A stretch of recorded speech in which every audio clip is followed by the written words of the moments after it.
ओम शांति। आज है 11 मार्च, शिव बाबा की साकार मुरली। सुनते हैं बाबा के मधुर महावाक्य। मीठे बच्चे, ज्ञान और योग बल से, ज्ञान और योग बल से पुराने पापों के खातों को चुकतू कर नया पुण्य का खाता जमा करना है। योग बल से एवर हेल्दी वेल्दी बनना है। प्रश्न है, संगम युग की विशेषताएं कौन सी हैं जो सारे कल्प में नहीं हो सकती? उत्तर है, संगम युग पर ही 5000 वर्ष के बाद आत्मा और परमात्मा का प्यारा मिलन, मंगल मिलन होता है। यही समय है बाप से बच्चों के मिलने और वर्षा लेने का। आप बाप सभी आत्माओं के लिए इसी समय ज्ञान देते हैं, सबका लिबरेटर बनते हैं। संगम युग पर ही देवी देवता धर्म की सैंपलिंग लगती है। जो दूसरे धर्मों में कन्वर्ट हो गए हैं वो निकल आते हैं। सभी अपना अपना पुराना हिसाब किताब चुकतू कर वापस जाते हैं। ऐसी विशेषताएं और किसी युग की नहीं है। ओम शांति। परम पिता शिव नाम जरूर लेना है। परम आत्मा परमात्मा अर्थात खुदा, गॉड तो बहुत ही कह देते हैं, परंतु फादर का नाम जरूर चाहिए। फादर का नाम है ही शिव। निराकार है ना, आत्माएं भी वास्तव में निराकार हैं। यहाँ आकर साकार बनती है। कहा जाता है परम पिता परमात्मा वहां से बच्चों को और प्रिसेप्टर को भेज देते हैं पार्ट बजाने। अब गॉड फादर जब कहते हैं तो मनुष्यों की बुद्धि में लौकिक बाप नहीं आएगा। वह तो अपने बच्चों का फादर है, परंतु हे परमपिता कहने से बुद्धि ऊपर चली जाती है। आत्मा ही याद करती है। जिस्मानी फादर को भी आत्मा ही याद करती है जो जिस्म देते हैं। फिर आत्माओं का जो असली बाप है उनको भी याद करेंगे ना, परंतु वो है कौन? कौन उनको फादर कह के बुलाते हैं? क्यों उनसे रहम मांगते हैं? वह सबका बाप है, यह तो सब जानते हैं। लेकिन अगर सब बाप ही बाप हैं, सब बाप ही बाप हैं, तो फिर यह पुकार सिद्ध नहीं होती। कहते हैं परमात्मा ने ही सब कुछ दिया है। यह बच्चा भी परमात्मा ने दिया, तो गॉड को जरूर याद करते हैं, पुकारते हैं, आ करके हमको पावन बनाओ, लिबरेट करो इन दुखों से। तो जरूर कहाँ तो ले जाएंगे ना। सभी को लिबरेट कर शांति धाम व सुख धाम में ले जाते हैं। कल्प कल्प कल्प के संगम युग पर ही आते हैं, ऐसे नहीं बीच में आते हैं। सबको ले जाने तब आएंगे जब नाटक पूरा होना है। बाबा कहते हैं मैं एक ही बार आता हूँ, मुझे कोई घड़ी घड़ी आना नहीं पड़ता। मैं एक बार आता हूँ जब सब तमो प्रधान बन पड़ते हैं, क्योंकि 84 जन्म तो जरूर पूरे करने हैं। अगर पहले आऊं तो 84 का चक्र पूरा ना हो। चक्र का पूरा अंत आना चाहिए ना। जब आना होता है तब फिर बच्चों का आकर पहले पहले बाप बनता हूँ, फिर टीचर सदगुरु भी बनता हूँ। बाप जन्म देते हैं, टीचर शरीर निर्वाह अर्थ शिक्षा देते हैं और गुरु किया जाता है सदगति के लिए। गुरु यहाँ ही किए जाते हैं। सतगुरु में कोई गुरु नहीं करते, वहाँ बाप और टीचर होते हैं। ऐसे नहीं कि बाप टीचर बन पड़ते हैं। बाप अलग टीचर अलग होते हैं। यहाँ यह बाप टीचर गुरु एक ही है। तुम बच्चों को अडॉप्ट किया है।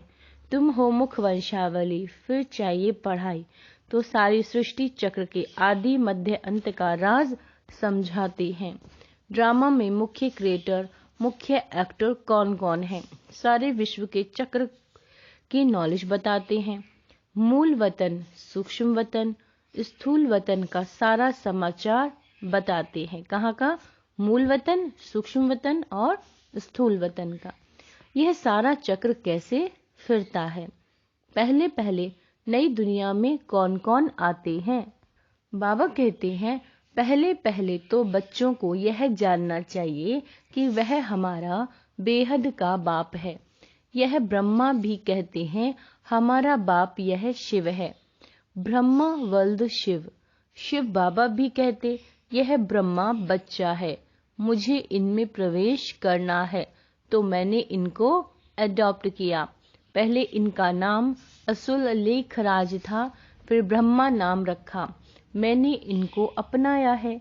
मनुष्य बाबा बाबा कहते हैं, परंतु बिगड़ जाने शिव के चित्र के आगे जाते हैं, परंतु वह हड्डी दिल से समझते नहीं। क्या कहा बाबा ने? चित्र के सामने तो जाते हैं मगर हड्डी दिल से समझते नहीं है कि ये हमारा बाप है। लौकिक बाप का अगर कोई चित्र देखते हैं तो झट कहते हैं ये हमारा बाप है। शिव के आगे यह हड्डी नहीं निकलेगा। भल उनको परमात्मा समझते भी हैं, परंतु उस रुचि से हड्डी जिगरी से नहीं कहेंगे कि ये हमारा बाप है। सिर्फ वंदना करते हैं भक्ति मार्ग की रस्म के अनुसार।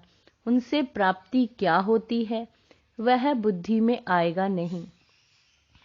यह बाप बैठ समझाते हैं। निश्चय करने के लिए पॉइंट्स तो बहुत देते हैं, परंतु बच्चे भूल जाते हैं। सभी धर्म वालों के लिए यह ज्ञान है, चाहे मिलिट्री का हो चाहे सिविलियन हो, ज्ञान सबके लिए है। बाबा कहते हैं तुम बच्चे जानते हो शिव बाबा हमारा बाप टीचर सदगुरु है। यह हमारा बहुत पुराना मिलन है। 5000 वर्ष के बाद आए हैं। कौन? शिव बाबा। इसे आत्माओं और परमात्मा का प्यारा मंगल मिलन कहते हैं। परम पिता परमात्मा आकर सभी आत्माओं से मिलते हैं। इस समय ही सबका लिबरेटर बनते हैं। सभी तो शिक्षा नहीं लेंगे। क्या कहा बाबा ने? सभी तो शिक्षा नहीं लेंगे। शिक्षा वह लेंगे जो देवता बनने वाले होंगे।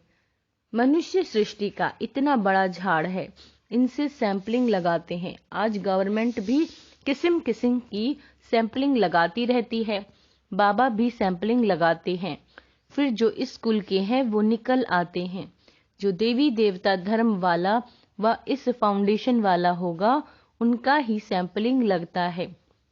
बाबा कहते हैं तुम असुल देवी देवता धर्म के हो, फिर और धर्म वालों का भी सैंपलिंग लगेगा। जो कन्वर्ट हो गए होंगे वो निकल आएंगे। किस्म किस्म के मुसलमान, पारसी आदि आते हैं ना, अपने दैवी धर्म के झाड़ की ही सैंपलिंग लगती रहेगी। अब तुम बच्चे प्रैक्टिकल में समझते हो। क्या समझते हो? कि वह एक ही बाप हमारा बाप टीचर और सदगुरु है। मनुष्य तो कहेंगे बाप ने हमको जन्म दिया, फिर फलाने टीचर ने पढ़ाया, फिर पिछाड़ी में गुरु करते हैं। कोई नहीं भी करते। हर एक की अपनी अपनी मान्यता है। कोई न कोई का सिमरण जरूर करते हैं। बाप को याद करेंगे व कोई मित्र संबंधी को याद करेंगे। अब तुमको और सबकी याद भूल एक बाप को ही याद करना है। वही सत्य बाप, सत्य टीचर, सत्य गुरु है। सचखंड की स्थापना करने वाला, सारी सृष्टि के आदि मध्य अंत के चक्र की हिस्ट्री ज्योग्राफी बताते हैं। हम स्वदर्शन चक्रधारी बने हैं तो जरूर चक्र याद करना पड़े। यह सृष्टि का चक्र कैसे फिरता है, शुरू से अंत तक चक्र को जानते हो और यह कल्प के संगम युग पर ही जान सकते हो। बीच में तो कोई जान न सके। बाप पढ़ाते ही है कल्प कल्प के संगम युग पर। सारे वर्ल्ड की हिस्ट्री ज्योग्राफी का राज और कोई भी समझा ना सके, बाप ही समझाते हैं। बाप द्वारा तुम स्वदर्शन चक्रधारी बन चक्रवर्ती राजा बनते हो। वहां ये नॉलेज फिर गुम हो जाती है। बाबा कहते हैं नाटक पूरा हुआ, फिर आत्मा के अंदर जो पार्ट है राजाई का वो शुरू होगा। इस समय तुम्हारा पार्ट है सीखने का। बाबा का आना, बच्चों को नॉलेज सिखाना, ऊंचा पद प्राप्त कराना अभी का पार्ट है। पद प्राप्त कर लिया फिर खत्म। फिर यह सृष्टि चक्र की नॉलेज प्रायः लोप हो जाती है। कोई भी मनुष्य को इस सृष्टि चक्र की नॉलेज नहीं है। बाबा कहते हैं सन्यासी तो चक्र को मानते नहीं हैं। झाड़ को देख कहते हैं यह तो कल्पना है। तो तुम बच्चों को भी धारणा करनी है। योग पूरा नहीं होगा तो धारणा होगी नहीं। बुद्धि प्योर बन न सके। कहते हैं ना, शेरनी का दूध सोने के बर्तन में ही ठहर सकता है। तो यह विज्ञान अमृत बच्चों को बाबा कहते हैं मिलता है। बर्तन लोहे के बदल कर सोने का होगा तभी धारणा होगी। इसमें अच्छा पुरुषार्थ किया जाता है। बहुत सहज है। वर्ल्ड की हिस्ट्री ज्योग्राफी को जानना। सतयुग में कौन राज्य करते थे, कितना समय किया, घराना होता है ना, तो उसको कहेंगे डीटी डिनाइस्टी ने 1250 वर्ष राज्य किया। क्या लड़ाई से राज्य लिया? नहीं, अभी के पुरुषार्थ से प्रारब्ध पाई। यह सारा चक्र तुम किसी को भी समझाओ तो बहुत खुश होंगे। भले मिलिट्री के हों, दिल्ली में आते थे ना, उन्हों को भी बाबा समझाते थे ना कि तुमने सुना है जब गीता सुनाई जाती है तो उसमें भगवानुवाच्य है, जो युद्ध के मैदान में मरेंगे वह मुझे प्राप्त करेंगे, स्वर्गवासी होंगे। बाबा कहते हैं परंतु ऐसे नहीं कि सिर्फ गीता पढ़ते व सुनते हैं तो स्वर्ग में चले जाते हैं। तुमको अगर स्वर्गवासी बनना है, बाप से वर्षा लेना है तो बाबा को याद करो, श्रीमत पर चलो। यह ज्ञान अभी ही मिलता है। क्या कहा बाबा ने? श्रीमत, जो बाबा हमें मुरली में मत देते हैं, उस पर चलो। यह ज्ञान अभी ही मिलता है क्योंकि अभी स्वर्ग के द्वार खुलते हैं। यह ज्ञान अभी के लिए है। शिव बाबा को याद करने की प्रैक्टिस करनी है। अभी बेहद का बाप समझाते हैं, क्या कहते हैं? मुझे याद करो। उस गुरु के बदले एक शिव बाबा को याद करना पड़े। मेहनत है। क्या कहा बाबा ने? मेहनत है। वह बाप सभी का एक ही है। उस द्वारा ही स्वर्ग का वर्षा मिल सकता है। शांति सुख का वर्षा उनसे मिलता है। यह समय है ही बाप द्वारा बाप से मिलने का, अर्थात वर्षा पाने का। सतयुग में था ही एक धर्म, तो अनेक धर्म विनाश और एक धर्म की स्थापना का काम परम पिता परमात्मा का ही है, दूसरा कोई कर न सके। जो बाप द्वारा पढ़ते हैं, राजयोग सीखते हैं, वह स्वर्ग में चले जाते हैं। बाबा कहते हैं तुम जानते हो अब कलयुग का अंत है। महाभारी लड़ाई भी सामने खड़ी है। जो पढ़ेंगे वही पद पाएंगे, बाकी ये हिसाब किताब चुकतू कर वापस चले जाने वाले हैं।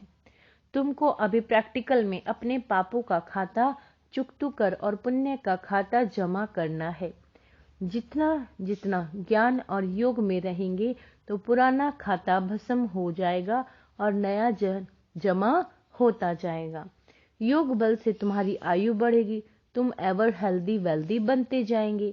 ज्ञान और योग से दोनों मिलते हैं। किससे? ज्ञान और योग से। बाबा कहते हैं यह तुम्हारे लिए हॉस्पिटल भी है तो कॉलेज भी है। वास्तव में सच्ची सच्ची यूनिवर्सिटी यह है। गवर्नमेंट की जो यूनिवर्सिटी है उनको यूनिवर्सिटी नहीं कहेंगे। यूनिवर्स तो सारे विश्व को कहा जाता है, उसमें विश्व की नॉलेज कोई है नहीं, वह सब है हद की। कितनी हदें डाल दी हैं। यूनिवर्सिटी को हिंदी में कहा जाता है विश्वविद्यालय। क्या कहते हैं? विश्वविद्यालय। बाबा कहते हैं सारे विश्व से कोई भी आकर पढ़े। उस यूनिवर्सिटी में तो ऐसा हो ना सके। हम लिखते भी हैं। अब विश्वविद्यालय या यूनिवर्सिटी में फर्क क्या है? वह हिंदी, वह अंग्रेजी अक्षर। यह विश्व के रचयिता ने विश्वविद्यालय रचा, जहाँ बाप मनुष्य को देवता बाबा कहते हैं और राजाओं का राजा बनाते हैं, लिबरेट करते हैं। बाबा कहते हैं श्रीमत तो मिलती है, परंतु असुरी मत वाले श्रीमत को मानते नहीं हैं। यहाँ इस श्रीमत से तो कितना श्रेष्ठ बनते हैं। अपने तन मन धन से भारत को स्वर्ग बना रहे हैं और है सारा गुप्त। बाबा भी गुप्त आते हैं। श्री कृष्ण तो गुप्त हो न सके, परंतु बाप को न जानने के कारण श्री कृष्ण का नाम गीता में डाल दिया और फिर कृष्ण की डांस दिखाई है। वह तो प्रिंस प्रिंसेस आपस में करते होंगे, वहां प्रजा थोड़े ही जा सकती है। बाप समझाते तो बहुत हैं, कहते हैं ज्ञान धन लेकर फिर दान करते जाओ, बड़ी ऊंची पढ़ाई है। और पढ़ना भी ऐसे साधारण है, कुर्सी पर तो आसन लगा ना सके, यह टांग पर टांग चढ़ाकर बैठना, यह राजाई बैठक ठीक है। यूं तो तुम कैसे भी बैठो, सतयुग में तो गोल्डन स्पून इन माउथ है। बच्चों ने साक्षात्कार भी किए हैं, कैसे विमानों में सोना भरकर आते हैं, महल आदि बहुत जल्दी सब कुछ बन जाता है। अब भी बाबा के देखते देखते बिजली मोटर आदि क्या क्या बन गए। आगे अनाज कितना सस्ता था तो सतयुग में कितना सस्ता होगा। यहाँ सोने के सिक्के की कीमत 100 रुपया है तो वहां 1 पैसा बाबा कहते होगी, तो कितना फर्क है। तो तुमको 1 जन्म की पढ़ाई से 21 जन्मों की राजाई मिलती है। बाबा कहते हैं और क्या चाहिए। बाबा युक्तियां बताते रहते हैं, बच्ची अगर ज्ञान नहीं लेती हो तो उनको शादी करानी पड़े, अगर ज्ञान नहीं लेती तो उनकी शादी करानी पड़े। बच्चा अगर ज्ञान न लेवे तो कहेंगे जाकर अपना कमाओ और शादी करो। बाबा राय तो हर इबात की देते हैं। शादी पर जाना है तो सिर्फ फल लेकर शिव बाबा को याद कर खाएंगे तो वह पवित्र बन जाएगा। बाबा ने क्या कहा, शादी पर जाना है तो सिर्फ फल लेकर शिव बाबा को याद कर खाएंगे तो वह पवित्र बन जाएगा।